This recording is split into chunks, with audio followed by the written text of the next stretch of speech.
जो बच्चे बहुत ज़्यादा स्कोर करते हैं, मतलब जो टॉपर्स होते हैं हमारे यार, उनके पास ना उनकी स्ट्रैटेजीज जो होती हैं वो कुछ अलग होती हैं। एंड वही हमें सीखना है, हमें उन बच्चों को सिखाना है जो इस साल क्लास 12th में आ रहे हैं और जो इस साल क्लास 10th में आके अपना पहला बोर्ड एग्जाम देने वाले हैं। So today we have Vandana Gupta. सो जब रिजल्ट देखा, कैसा फीलिंग आई जब फर्स्ट टाइम रिजल्ट देखा और कहाँ देखा रिजल्ट? हाँ, तो मैं जा रही थी अपना एंट्रेंस एग्ज़ाम देने, तो मैं मेट्रो में थी, तो मैंने अपना रिज़ल्ट देखा। उस टाइम मैं और मेरे पापा मेट्रो से निकले थे, हम स्टेशन पे अपना रिज़ल्ट देख रहे थे। तो जैसे ही मैंने अपने नंबर कैलकुलेट किए, इट वाज़ 92%। हम थोड़ा-सा रोने लगे उसी टाइम। तो क्या आपने नीट की तैयारी तभी से शुरू करी है या फिर आप कुछ और परस्यू करना चाह रहे हो? सो मैम, मेरी छुट्टी होती थी 4:30 पे, देन मैं आके 1 आवर रेस्ट करती थी।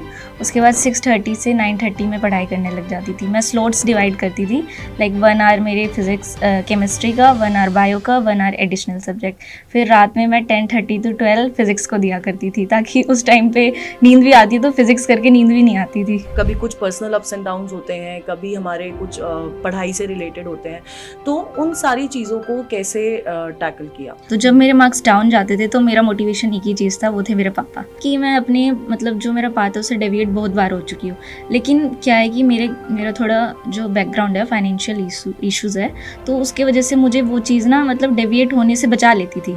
एज सच मैम कोई हॉबीज़ तो नहीं है, हाँ, बट मैं थोड़ी सी पूजा कर लेती हूँ। थोड़ी सी टाइम नहीं है इसमें। केमिस्ट्री के लिए क्या प्रिपरेशन स्ट्रैटेजी रही सो थी? केमिस्ट्री के लिए तो मैंने पूरे ईयर वर्क नहीं किया, टू बी ऑनेस्ट। तो सबसे पहले तो मैं ये कहूँगी कि हमें कंसिस्टेंट रहना है, हर रोज़ कंसिस्टेंट रहना है। जैसे आज हमने पढ़ लिया तो कल हमें उसको मिस नहीं करना है। अंदर से थोड़ी नर्वस थी, लेकिन फिर भी मैं उसे बोलती थी, बेटा खुद पे विश्वास करो और आगे बढ़ने की कोशिश करो। लेकिन वो बहुत कोशिश की, अपनी कोशिश के सिवाय बहुत अच्छा किया। मैं बहुत खुश हूँ कि मेरी बेटी का इतना परसेंटेज आया और बहुत अच्छा लगा। मतलब वो अपनी हर रूटीन कैसे करती थी वो देख के मुझे कभी कभी ऐसा फील होता था कि मेरी बच्ची कितनी कम उम्र में इतना सारा हैंडल कर रही है। कोई भी, जैसे सबसे ज़्यादा उसको मतलब गेम खेलना होता है, तो पहले रील्स बनाती थी, लेकिन जैसे वो 9th में गई तब से सारा चीज़ छोड़ दी कि मतलब मुझे नहीं करना है, ये सब नहीं करना है, मुझे पढ़ाई करना है। और मैं चाहती हूँ कि मेरी बच्ची बहुत आगे बढ़े, इतनी आगे बढ़े। मैं बहुत खुश हूँ अपनी बच्ची से, क्योंकि मैं अपनी बेटी को अपना बेटी नहीं मानती, बेटा मानती हूँ।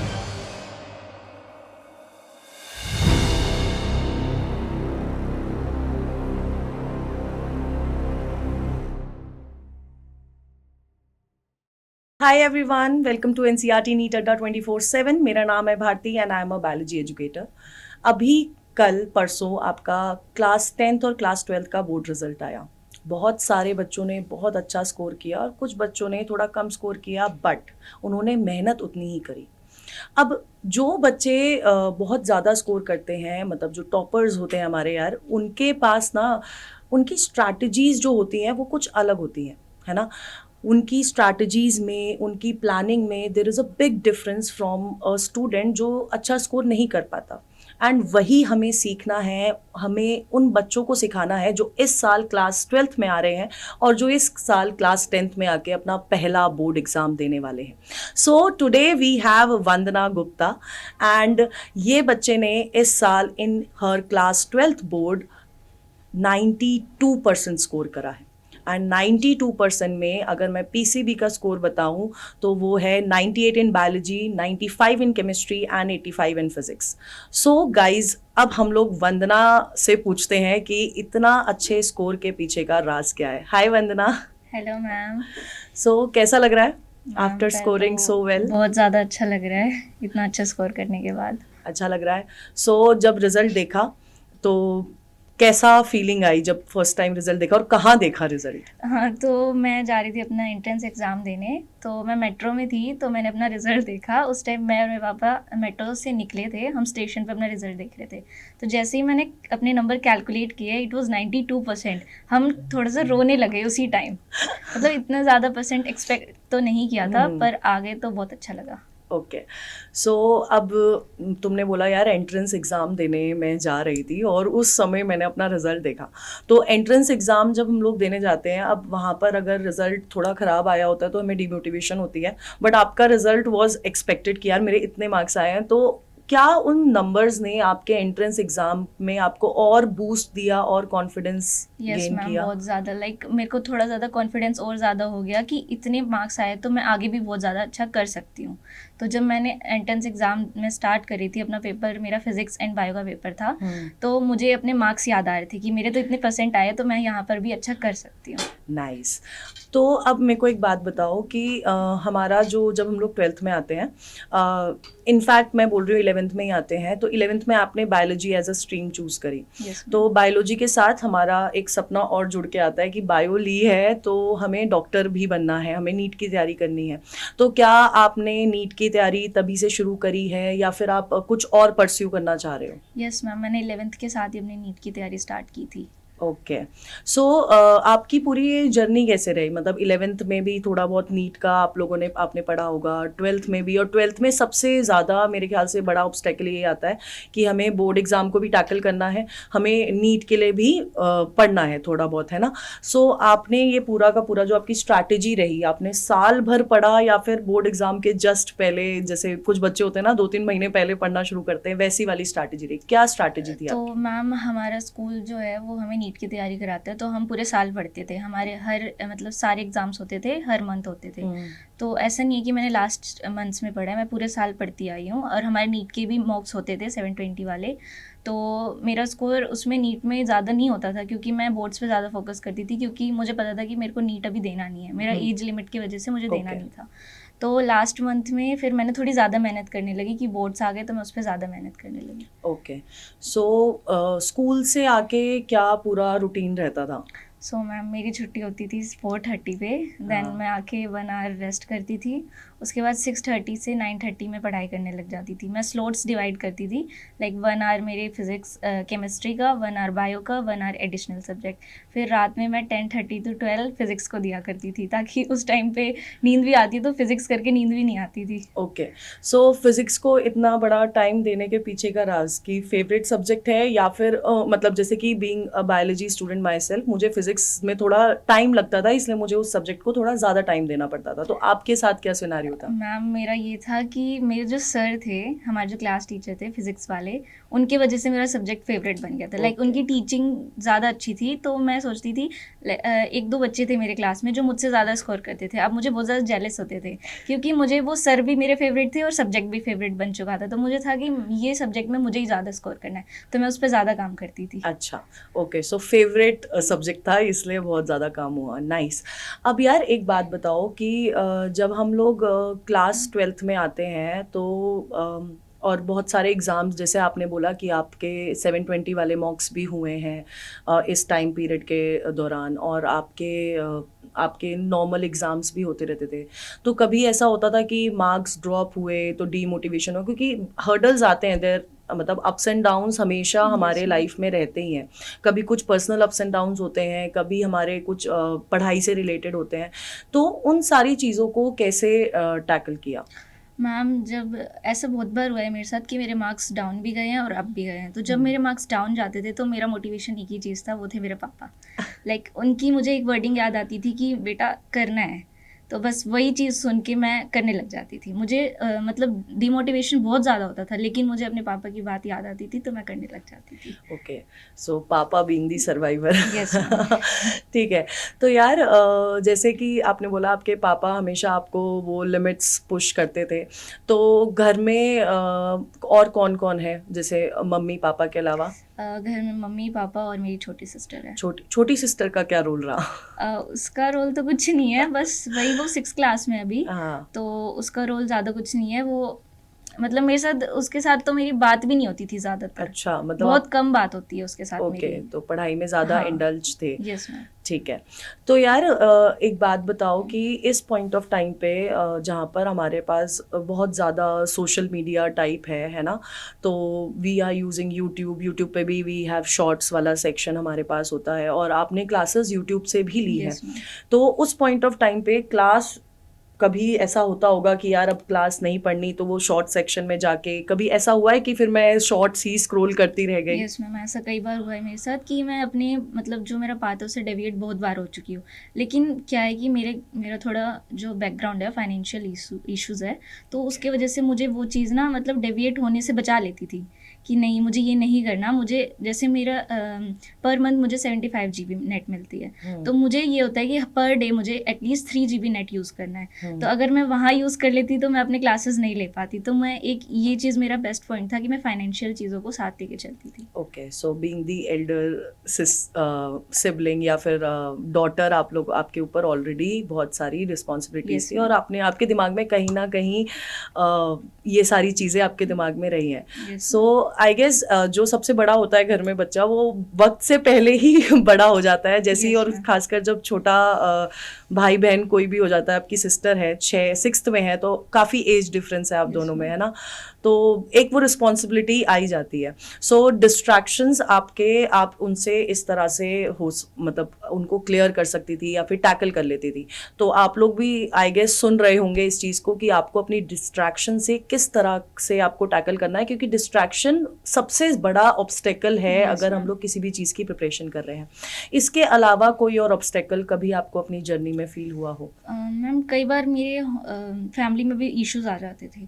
तो मेरे स्कूल में टीचर्स होते थे, जैसे मैंने बताया फिज़िक्स टीचर मेरे फेवरेट थे, तो मैं उनसे बातें कर लेती थी, तो उनको शेयर कर लेती थी काफ़ी चीज़ें। तो वो मुझे मोटिवेट कर देते कि नहीं इन चीज़ों में अभी हमें नहीं पढ़ना, हमें पढ़ाई करनी है। तो ओके, एक ये प्रॉब्लम थी मेरे साथ। Okay.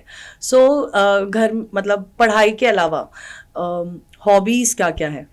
Hobbies what as such Vandana does in her free time? As such ma'am कोई हॉबीज़ तो नहीं है, हाँ बट मैं थोड़ी सी पूजा कर लेती हूँ। थोड़ी सी पूजा कर लेती हूँ, तो आप स्पिरिचुअल है। Yes ma'am. ठीक है। और कोई हॉबी नहीं, म्यूजिक, मतलब फ्री टाइम में क्या करते हो? क्या अभी फ्री टाइम मिला फ्री नहीं? टाइम मिलता ही नहीं है मुझे। ओके, सो ठीक है, फ्री टाइम नहीं मिलता। ओके, ये बहुत ऐसा लग रहा है यार, बच्चे आजकल कितना ज़्यादा डेडिकेटेड है टुवर्ड्स देयर फ्यूचर या करियर Yes, के ma'am. थ्रू, है ना? तो अब आपने बोला कि यार मेरी अभी एज लिमिट थी, आप शायद 17 ईयर के नहीं हुए Yes, होंगे, ma'am. तभी आपने फॉर्म नहीं भरा फॉर नीट। आगे आने वाली प्रिपरेशन कैसे होने वाली है? सो मैम मेरा 12th बोर्ड्स में जब इतने अच्छे परसेंट आए हैं तो मुझे लग रहा है कि 12th का सिलेबस मेरा कवर हो चुका है। बट अब मुझे 11th पे ध्यान देना है और 11th की फिजिक्स पे कुछ ज़्यादा ही फोकस करना है। तो अब मैं 11th की तैयारी करूँगी, बट अपनी 12th की रिवीजन साइड बाय साइड रख के करूँगी। This is very much important, जो इस साल नीट की तैयारी कर रहे हैं। प्लीज़ इन सारी चीज़ों को जो वंदना बोल रही है नोट कर लेना, क्योंकि बीइंग अ टीचर हम आपको बहुत सारी एडवाइस देते हैं, लेकिन आप नहीं सुनते हैं हमारी बात। तो अपने फ्रेंड की बात ज़रूर सुनना है ना? अपनी मेट की बात ज़रूर सुननी है। अब एक और चीज़ जो मेरे दिमाग में आती है कि यार इस बार जो पेपर आया था फिज़िक्स का, है ना, मतलब बहुत ज़्यादा हार्ड आ गया था। Yes, मतलब ma'am. नॉर्मल जब हम लोग PYQ से कंपेयर कर रहे थे तो अनएक्सपेक्टेड सा या हार्ड पेपर आया था। और जब हम लोग पेपर देने बैठते हैं और ऐसे पहला दूसरा तीसरा क्वेश्चन नहीं समझ आ रहा होता फिजिक्स में, क्योंकि मेरे साथ ऐसा होता था, तो उस समय पैनिक क्रिएट होता है। Yes, हर ma'am. स्टूडेंट के दिमाग में क्रिएट होता है। तो उस समय क्या स्ट्रैटेजी आपकी रही ड्यूरिंग योर, जब आपने फिजिक्स का पेपर करा? सो मैम बोर्ड्स में बताऊँ तो मेरे सबसे पहले MCQs में बहुत मार्क्स कटते थे, तो मैंने अपना वर्क पहले उस पर ही किया। बोर्ड्स का पेपर था तो सबसे पहले पेपर में मैंने MCQs अटैम्प्ट किए सारे। उसके बाद मैं गई लॉन्ग क्वेश्चन आंसर पे, फिर मैंने वेरी शॉर्ट किया, फिर 3 मार्क का, फिर केस स्टडी।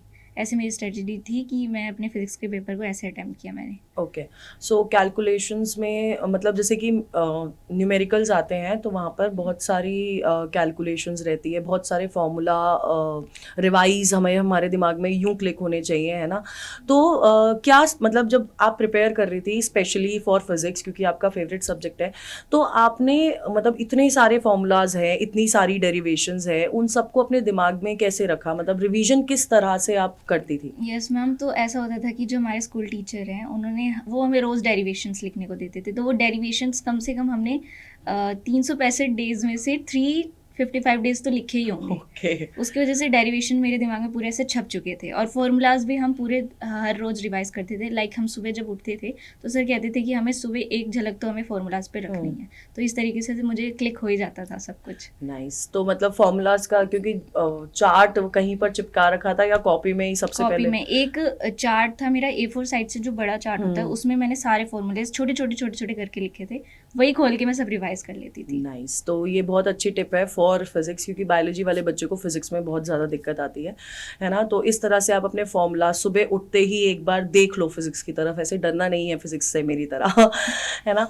ओके, सो ये रही फिजिक्स की बात। अब केमिस्ट्री में यू हैव स्कोर्ड 95 मार्क्स, है ना। तो केमिस्ट्री का कैसा था, क्योंकि PYQ से काफ़ी पेपर आया था, Yes, ma'am. है ना। सो क्या केमिस्ट्री के लिए क्या प्रिपरेशन स्ट्रैटेजी रही सो थी? केमिस्ट्री के लिए तो मैंने पूरे ईयर वर्क नहीं किया, टू बी ऑनेस्ट। मैंने लास्ट के कुछ मंथ्स में वर्क किया था। सबसे पहले तो मैंने जितने भी PYQs थे वो सारे अटैम्प्ट किए, जितने भी हमारे प्रीवियस ईयर पेपर्स थे वो सारे अटैम्प्ट किए। फिर हमारे स्कूल में अराउंड 7 प्री बोर्ड्स हुए थे, तो उससे थोड़ा कॉन्फिडेंस बन गया था। लाइक फिजिक्स में केमिस्ट्री में मेरे 70 में से 60 आ रहे थे, तो मुझे वो सही लग रहा था। उसके बाद लास्ट में मुझे आयुषी मैम की वीडियोस मिले, तो उससे और अच्छा हो गया स्कोर। नाइस, है ना। और सेम विद बायोलॉजी, क्योंकि बायोलॉजी में इट्स अ थ्योरेटिकल सब्जेक्ट। मैं पूरी तरह से थ्योरेटिकल भी नहीं बोलूँगी, कंसेप्चुअल सब्जेक्ट है, हमें बहुत कुछ समझना पड़ता है उसमें, बट उसमें हमें लिखना है Yes, ना। We should know how to frame answers, हमें आंसर्स फ्रेम करने आने चाहिए।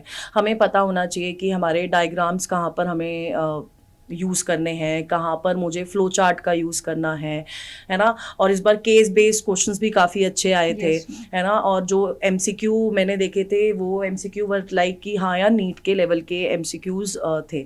तो बायोलॉजी में क्या स्ट्रैटेजी रही, इनफैक्ट पेपर के टाइम, मतलब पूरी स्ट्रैटेजी कि आपने बायो कैसे रिवाइज करी, क्योंकि बायो दिमाग में रिटेन रखना बहुत ज़्यादा टफ काम हो जाता है अनटिल अनलेस आप उसके पीछे का प्रोसेस नहीं समझ रहे हैं, है ना। और एग्जाम टाइम में, क्योंकि इस बार पेपर थोड़ा सा Lengthy लेंदी था। आया था, तो उस समय क्या स्ट्रैटेजी रही, दोनों स्ट्रैटेजी? सो मैम हमारे लास्ट में मैंने बताया जैसे 7 प्री बोर्ड्स हुए थे, तो मेरा जो स्कोर था बिलो 60 था। तो उस टाइम मुझे थोड़ा सा डिमोटिवेशन हुआ, तो मुझे आपकी वीडियोस मिल गई। तो मुझे आपकी वीडियोस मिली, तो आपके जो क्वेश्चंस थे, एक्सपेक्टेड क्वेश्चंस, जो प्रीवियस ईयर क्वेश्चन, जितने भी थ्योरीज थे, वो सारे मैंने लगाए। जो जो आप क्वेश्चंस कराते थे उसके साथ साथ मैं अपने आंसर्स को फ्रेम करती थी। उसके बाद जब पेपर का टाइम था, तो सबसे पहले मेरे MCQs बहुत ज़्यादा रॉन्ग होते थे, तो मैंने MCQs करे। उसके बाद मैं लॉन्ग पे गई। फिर जो मेरे शॉर्ट के बाद जो 3 मार्कर आते थे, उसमें जो मेरे को क्वेश्चंस में छोटे आंसर्स लगते थे कि इसके आंसर्स बहुत छोटे होते, वहाँ पे मैं डायग्राम बना देती थी। जैसे अभी बोर्ड्स में कुछ आया था, एक फीमेल रिप्रोडक्टिव सिस्टम में उसकी लेयरिंग की फंक्शन बतानी है, तो उसमें पूरा मैंने डायग्राम बता के उसको लेबर करके पूरा बताया था। नाइस। मतलब टीचर को वंदना ने एक मौका नहीं दिया कि तुम मेरे नंबर काट के दिखाओ, ये वाला वंदना ने पूरा सिस्टम रखा था। सो अब जैसे कि अभी बहुत सारे बच्चे अभी इस साल क्लास 12th में आए होंगे, Yes, और उनको बेसिकली नहीं समझ आता कि यार बोर्ड्स से कैसे टैकल करना है, क्योंकि साथ के साथ एज यू नो कि कॉम्पिटिटिव एग्ज़ाम की तैयारी भी रखनी है। तो पूरे साल भर किस तरह की स्ट्रैटेजी उन लोगों को रखनी चाहिए एज स्टूडेंट, आप बताओ, क्योंकि आपने वो चीज़ अभी रिसेंट में ही फेस करी है कि आपने कॉम्पिटिटिव भी, और क्योंकि अभी आपने कल परसों ही एंट्रेंस एग्ज़ाम दिया है जिस दिन बोर्ड का रिजल्ट Yes. आया है। तो ये दोनों चीज़ों को कैसे बैलेंस करना चाहिए और क्यों ज़रूरी है बैलेंस करना, सबसे इम्पोर्टेंट चीज़ तो ये है। हाँ, तो मैम जैसे हम 12th में आते हैं, तो हमें बहुत 11th का तो हमें उतना वो 11th का सिलेबस वास्ट होता है थोड़ा सा 12th से। 12th में चीज़ें ईजी हो जाती है, लेकिन हमें बोर्ड्स का प्रेशर आ जाता है। तो सबसे पहले तो मैं ये कहूँगी कि हमें कंसिस्टेंट रहना है, हर रोज़ कंसिस्टेंट रहना है। जैसे आज हमने पढ़ लिया तो कल हमें उसको मिस नहीं करना है। जो चीज़ स्कूल में कराई जा रही है उसको आके तो ज़रूर रिवाइज़ करना है। जैसे मैं जो भी स्कूल में होता था उसको आके 1 घंटे ज़रूर रिवाइज़ करती थी। उसके बाद मैं ये कहना चाहूँगी कि जैसे हमारा एग्ज़ाम्स होते हैं, तो हम क्या करते हैं, एग्ज़ाम से पहले पढ़ते हैं, लेकिन हमें ये नहीं करना है, हमें वो चीज़ रेगुलर बेसिस पे करते रहना है। जैसे एग्ज़ाम्स, कई बच्चे ऐसे होते हैं जो एग्ज़ाम्स सुनते हैं उसके 1 दिन पहले पढ़ना स्टार्ट करते हैं, लेकिन ये चीज़ हमें नहीं करनी, हमें रेगुलर बेसिस पे मतलब पढ़ना है। तो आई गेस तुम लोग सुन रहे होगे कि तुम्हें साल भर थोड़ा थोड़ा पढ़ोगे तब एग्ज़ाम में अपना 100% दे पाओगे। एक रात पढ़ के एक रात पहले पढ़ के आई गेस कि बहुत कम बच्चे होते हैं जो एक रात पढ़ के वो फिर गॉड गिफ्टेड बोल देती हूँ मैं उन लोगों को कि वो Yes, उनके ma'am. मार्क्स अच्छे आ जाते हैं। बट तुम लोगों को साल भर अगर तुम लोग टैकल करोगे उन चीज़ों को, अपने एग्ज़ाम को, तो ज़्यादा बेटर रहने वाला है ना।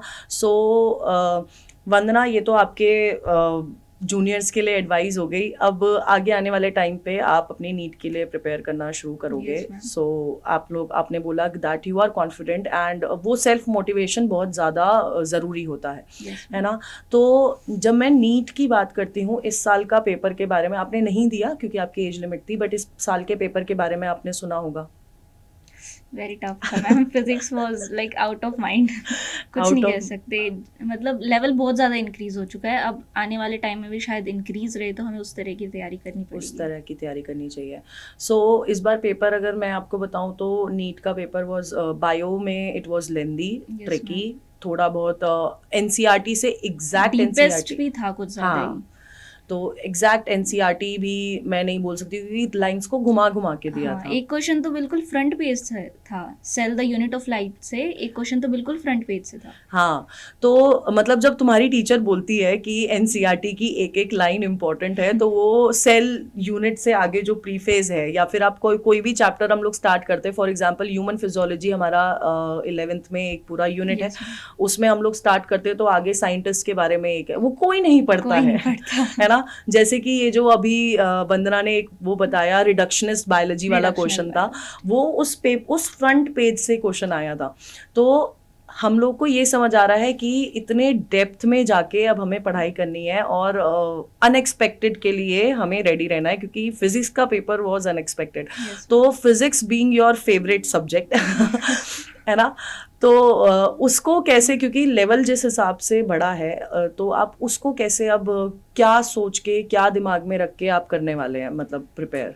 तो सबसे पहले तो मैं अपनी थ्योरी को अच्छे से मतलब बिल्कुल टिप्स पे कर लूँगी। उसके बाद मैं जितनी भी PYQs है नीट के वो लगाऊंगी। उसके बाद जो एक्सपेक्टेड PYQs है वो लगाऊंगी। उसके बाद जो JEE मेंस और जो थोड़े इंक्रीज लेवल की वो करना स्टार्ट करूँगी। नाइस। तो अच्छा, एक क्वेश्चन ना मेरे मतलब यूजुअली टीचर से बच्चे पूछते हैं, लेकिन मैं आपसे पूछना चाहूँगी कि आपको लगता है कि अगर हम लोग कोई एक, जैसे हमारे पास 3 सब्जेक्ट है, we have biology, chemistry and physics in NEET का एग्ज़ाम, तो अगर मैं फिजिक्स छोड़ दूँ या फिर मैं केमिस्ट्री छोड़ दूँ, क्या सिर्फ बायो से, क्योंकि बहुत सारे बच्चों के दिमाग में ही रहता है कि यार बायो कर लूँगा तो भी 360 तो बन ही जाएंगे, तो आपको लगता है कि सिर्फ बायो से सिलेक्शन हो सकता है? नहीं मैम, बिल्कुल नहीं होगा, क्योंकि जो सिलेक्शन करवाता है वो होता है फिजिक्स और केमिस्ट्री।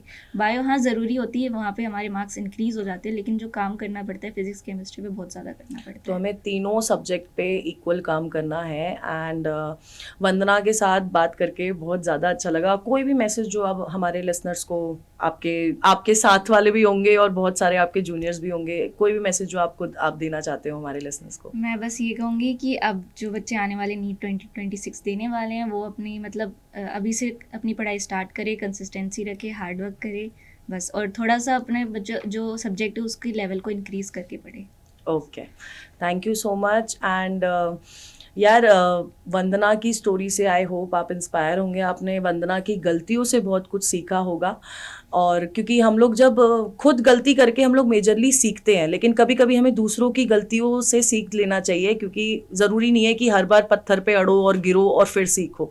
तो जब दूसरा गलती कर रहा है, उससे तुम्हें बता रहा है यार ये नहीं करना, तो वो चीज़ें नहीं करनी है। आई होप आप लोग को ये चीज़ समझ आई हो। एंड नाउ वंदना की मदर भी हमारे साथ है, सो मैं वंदना की मदर को बुलाना चाहूँगी। कुछ चीज़ें वंदना के बारे में, वंदना ने अपनी वो पढ़ाई ब्राइटर वाली साइड दिखा दी, अब दूसरी वाली साइड उनकी मम्मा से मैं पूछना चाहूँगी।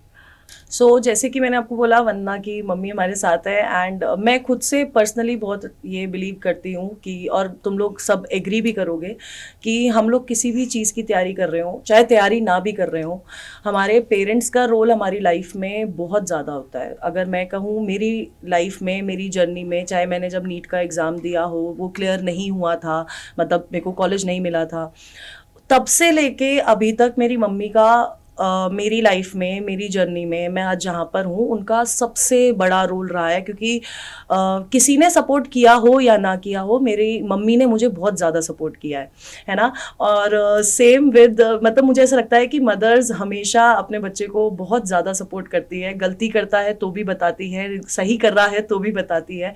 तो वंदना जब अपना बोर्ड्स के लिए प्रिपेयर कर रही थी, तो मतलब बीइंग अ मदर आपको क्या लग रहा था कि पढ़ रही है या नहीं? क्योंकि पेरेंट्स को होता है कि हमारा बच्चा पढ़ रहा है या नहीं पढ़ रहा है। नहीं मैम, मुझे तो ये लग रहा था कि मेरी बेटी बहुत पढ़ रही है, लेकिन अंदर से थोड़ी नर्वस थी। लेकिन फिर भी मैं उसे बोलती थी, बेटा खुद पे विश्वास करो और आगे बढ़ने की कोशिश करो। लेकिन वो बहुत कोशिश की, अपनी कोशिश के सिवाय बहुत अच्छा किया। मैं बहुत खुश हूँ कि मेरी बेटी का इतना परसेंटेज आया और बहुत अच्छा लगा। मैम वो आपकी स्माइल में पता चल रहा है ना। तो अभी जैसे कि उसने बहुत प्राउड फील कराया है पूरी फैमिली को, है ना। अब उसकी छोटी सिस्टर भी है वहाँ पर, तो सेम एक्सपेक्टेशंस उसकी छोटी सिस्टर से भी है। हाँ मैम, उस पे भी तो मेरे को इतना ही ये है कि हाँ वो भी कुछ करेगी, और कोशिश है कि उसको भी आगे हमें बढ़ाना है इसके जैसा ही। हाँ जी। तो मैम जैसे कि इसका स्टडी शेड्यूल क्या रहता था? मतलब यूजुअली होता है ना, आजकल बच्चे ऐसे होते हैं कि सुबह के टाइम ना पढ़ के रात के टाइम पढ़ते हैं, है ना। इसकी स्टेटस थी ये कि मतलब सुबह मॉर्निंग में उठती थी अपना, इसके पापा बोलते थे बेटा पढ़ लो, ये बोली कि ठीक है पापा। मैं बोलती थी ये पढ़ लेगी, आप टेंशन मत लीजिए, मुझे पता है कि ये बहुत आगे बढ़ेगी। इतना मुझे खुद पे भी विश्वास है, मेरी बेटी बहुत आगे बढ़ेगी और इसको बढ़ाना है। तो इसलिए ये सुबह उठते ही अपना पढ़ाई पे अपना ध्यान देती थी। उसके बाद हम भी ऑफिस जाते थे, इसके पापा भी ऑफिस जाते थे, सारा घर का हैंडल करती थी और सारा काम करके अपना इतना अच्छा पढ़ाई की, इतना अच्छा मतलब नंबर लाए कि मुझे बहुत खुशी हो रही है इस बात के लेके कि हाँ मेरी बेटी कुछ कर सकती है। मुझे इस पे बहुत मतलब ये है कि विश्वास है, ये आगे बढ़ जाएगी, जिस चीज़ की मुझे ख्वाहिश है वो पूरा मेरा करेगी। तो प्राउड पेरेंट मेरे सामने बैठा है, मुझे बहुत अच्छा लग रहा है ना। तो मतलब वंदना हमेशा से ही रिस्पॉन्सिबल रही है, जैसे कि हाँ आपने हाँ बताया, मैम, घर का काम भी और हाँ पढ़ाई भी साथ की साथ। मतलब वो अपनी हर रूटीन कैसे करती थी वो देख के मुझे कभी कभी ऐसा फील होता था कि मेरी बच्ची कितनी कम उम्र में इतना सारा हैंडल कर रही है। घर का काम लेके, पढ़ाई लेके, सिस्टर को हैंडल करना, सारा चीज़ मतलब इसके उसमें था। फिर भी इसकी मतलब बहुत अच्छा किया इसने। मुझे बहुत खुशी हुई जिस दिन इसकी रिजल्ट निकली, तो मैं नर्वस थी कि पता नहीं क्या होगा क्या नहीं। जैसे लंच करने में बैठी वैसे देखी कि मेरी बेटी का फ़ोन आया, मम्मी इतना नंबर है। मैं मतलब खुशी के मारे आंसू आ गया मेरे कि मतलब देखो मेरी बेटी का मतलब सक्सेसफुल हो गई, बहुत अच्छा लाई है नंबर, बहुत खुश हूँ मैं। मैम वो खुशी मतलब मेरे ख्याल से पेरेंट्स को सबसे ज़्यादा होती है जब उनका बच्चा इतना अच्छा नंबर स्कोर करते हैं। मैम एक और मतलब मेरे दिमाग में एक क्वेश्चन था कि जैसे कि आपने बताया कि आप भी वर्किंग है, आपके हस्बैंड भी वर्किंग है ना। और उसके पीछे से वंदना ने पूरा मतलब घर संभाला है। तो मतलब मैं बस इतना जानना चाहती हूँ कि ये शुरू से बचपन से ही यही चीज़ रही है, या फिर ऐसा रहा है कि अभी बड़े होके इसे मतलब जैसे मेच्योरिटी के ऊपर डिपेंड करता है ना। कुछ बच्चे बहुत जल्दी मेच्योर हो जाते हैं, कुछ बच्चे बिल्कुल जैसे 11th-12th में अपना रिस्पॉन्सिबिलिटीज हैंडल, और कुछ बच्चों को तो बहुत लेट ही समझ आती है। नहीं, ये तो शुरू से मतलब पढ़ाई तो करती थी अपना टाइम से जितना पढ़ाई, पर ये घर का भी काम मतलब 10th या 11th ईयर से मतलब बहुत ज़्यादा मतलब मैं ऐसी मतलब मदर हूँ कि मेरी बेटी, शायद किसी की बेटी इतना काम करके पढ़ाई आगे करती थी। मुझे इस पे बहुत ज़्यादा ये है। बहुत ज़्यादा प्राउड है। ओके। तो मैम बहुत सारे बच्चे होंगे वंदना की ही एज के, जिसने अभी 12th का रिजल्ट आया होगा या अभी 12th में आने वाले होंगे। तो आप उन बच्चों को क्या एक मैसेज देना चाहेंगी कि मतलब आपने क्योंकि वंदना की जर्नी पूरी देखी है, उस हिसाब से आप उन बच्चों को क्या बोलना चाहेंगी? क्योंकि वो बहुत इम्पॉर्टेंट टिप है, और ये पूरा जो हम सेशन ले रहे हैं उन आने वाले बच्चों के लिए है जो इस साल 12th में अपना बोर्ड देंगे, अपनी नीट की तैयारी भी साथ के साथ करेंगे या कोई भी कॉम्पिटिटिव एग्जाम की। तो आप उनको क्या टिप देना चाहेंगी? मैं तो मैम यही कहूँगी कि अपने मतलब टीचर्स प्लस मदर्स फादर्स का बात सुन के अपने पढ़ाई पे ज़्यादा फोकस करें। फिलहाल वंदना का जैसा हाल हुआ है वैसा वंदना जैसा नहीं होना चाहिए किसी का, लेकिन कोशिश करे कि पढ़ाई में ज़्यादा वो कर ध्यान दे। मैम वो तो रिस्पॉन्सिबिलिटीज़ की बात होती है, और वंदना ने इतनी अच्छी तरह से रिस्पॉन्सिबिलिटीज़ सारी उठाई है, और बीइंग एन एल्डर डॉटर मैं ये चीज़ बहुत अच्छे से समझ सकती हूँ। तो मैं बस इतना ही बोलना चाहूँगी कि वंदना जैसे स्टूडेंट्स बहुत कम हैं, क्योंकि अभी इस पॉइंट ऑफ टाइम में बहुत कम बच्चे होते हैं जो अपनी रिस्पॉन्सिबिलिटीज़ को इतनी जल्दी समझ लेते हैं, है ना। हम लोग बहुत बच्चों से इंटरेक्ट करते हैं, लेकिन बहुत कम ऐसे स्टूडेंट्स होंगे जो सब कुछ कर रहे होंगे, अपना पढ़ाई के साथ साथ सब कुछ कर रहे होंगे, है ना। तो आई एम वेरी प्राउड कि वंदना और आप यहाँ पर आई और हमसे अपनी जर्नी शेयर करी आप लोगों ने। एक और चीज़ पूछना, बचपन में कोई एक ऐसी शरारत जो वंदना ने करी हो? बस उसकी एक ही चीज़ है, शरारती तो वो थी नहीं बचपन से, हाँ। पढ़ाई में बहुत ज़्यादा ध्यान देती, एक बात में ही मेरी बात सुनती थी, बेटा पढ़ लो पढ़ लो पढ़ लो, पढ़ती थी, पापा की भी बात सुनती थी। पर एक चीज़ है, वो अपना कोई भी, जैसे सबसे ज़्यादा उसको मतलब गेम खेलना होता है, तो पहले रील्स बनाती थी, लेकिन जैसे वो 9th में गई तब से सारा चीज़ छोड़ दी कि मतलब मुझे नहीं करना है, ये सब नहीं करना है, मुझे पढ़ाई करना है। और मैं चाहती हूँ कि मेरी बच्ची बहुत आगे बढ़े, इतनी आगे बढ़े। मैम मैं बहुत बहुत आगे, खुश हूँ अपनी बच्ची से, क्योंकि मैं अपनी बेटी को अपना बेटी नहीं मानती, बेटा मानती हूँ। मैम वो बहुत आगे बढ़ेगी and I wish her all the best. हमारी पूरी टीम की तरफ से उसको बहुत सारा प्यार, और वो सपोर्ट जो आज है वो हमारी टीम की तरफ से वंदना के लिए हमेशा रहने वाला है। एंड आपका सपोर्ट तो हमेशा उसके साथ ही रहेगा। पूरा और रहेगा मैम। जी मैम। सो आपने वंदना की मम्मी की भी बात सुन ली, वंदना की बात सुन ली। अब मैं बस इतना बोलूँगी कि इस समय वंदना की जो मम्मी है जितना प्राउड फील कर रही हैं, आई होप वैसा ही प्राउड आपके पेरेंट्स फील करें आपके मार्क्स के लिए, या फिर आप कुछ भी अच्छा लाइफ में अचीव कर रहे हो। तो हमारा एक गोल जो रहना चाहिए वो रहना चाहिए कि हम अपने पेरेंट्स को प्राउड फील कराएं। So thank you so much. I hope आपने इस पॉडकास्ट से कुछ ना कुछ ज़रूर सीखा होगा।